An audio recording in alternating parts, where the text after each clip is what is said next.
الرحمن الرحيم. الحمد لله وكفى سلام على عباده الذين اصطفى أما بعد فأعوذ بالله من الشيطان الرجيم. بسم الله الرحمن الرحيم. قل هل يستوي الذين يعلمون والذين لا يعلمون. صدق الله العظيم. Respected President, honorable judges and listeners, today I want to speak before you on the topic of education.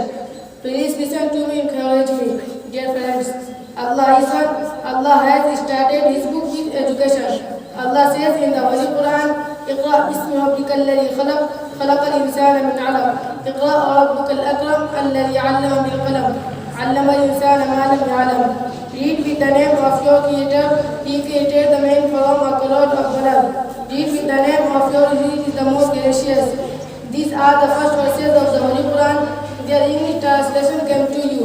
Dear friends, Allah has started His book with education. Talabul ilmi farizatun ala kulli muslimin. Receiving education is a must on every Muslim.